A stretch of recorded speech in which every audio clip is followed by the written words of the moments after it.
Gadget here on an intriguing treasure hunt in the warm waters off the Florida Keys. I wonder why I feel like such a small fish in a big pond. Probably because I am. If these are the Florida Keys, then where are the Florida locks? For that matter, I don't see any doors here either. It's time to investigate this curious place. Go, go, Gadget Locksmith.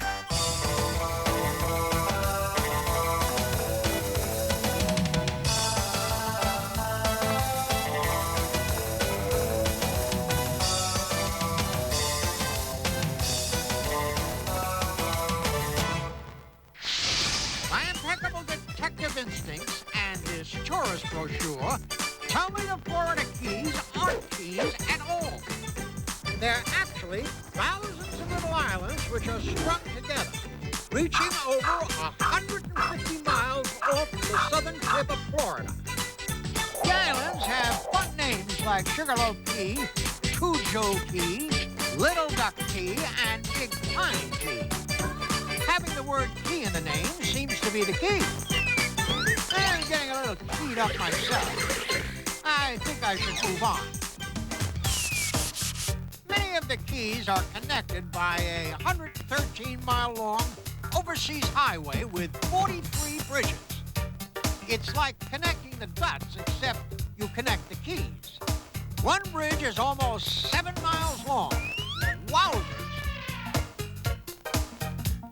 It's time to go to Key Largo, the biggest key in the whole key chain. Wowzers. According to my Gadget Dolphin Dictionary, this dolphin is saying that I need to improve my snorkeling skills. And who better to teach me than man's best underwater friend? After all, dolphins are the doggies of the sea, though the newspaper gets a little soggy when they pet you. At Dolphins Plus in Key Largo, you can actually swim, frolic, tickle, pet, and play with the sea's friendliest mammals. Now, this is what I call interspecies interaction. You can see for yourself how these air-breathing, fun-loving sea animals are a lot like humans. They even talk to each other by making pulsing, squeaking, and clicking sounds. Would you believe a dolphin can take a breath and swim down 1,000 feet? Would you believe he can sing the Star-Spangled Banner without taking a breath? How about inflating a small balloon?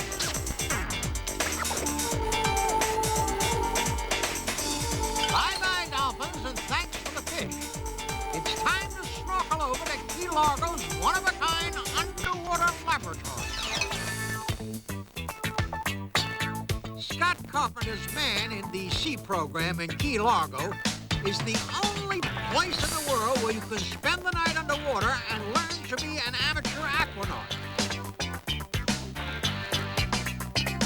An aquanaut is a scientist trained to live and study underwater. There's an astronaut named Scott Carpenter who's also an aquanaut. Scott Carpenter believes that outer space and inner space, or life underwater, are equally mysterious and equally difficult places to breathe. He even spoke with fellow astronauts while they were on the space shuttle and he was underwater. Right now we're over the Pacific Ocean. In about 15 minutes we'll be directly overhead of Florida, where I understand you're a few fathoms under the ocean. That's right. That's an environment that you're very familiar with.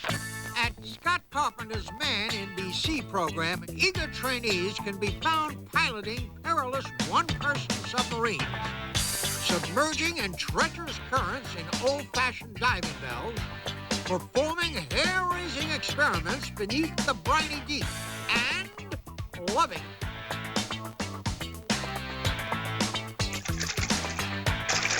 And here's an Inspector Gadget field trip fact. The name Florida Keys is actually a mistake. When the Spaniards settled Florida in the 1500s, they called the area Keel, meaning Little Island. But a hard-of-hearing English-speaking mapmaker wrote Keys down instead. It's a pre-typewriter typo. Stay tuned for more underwater antics when we return. Stay tuned.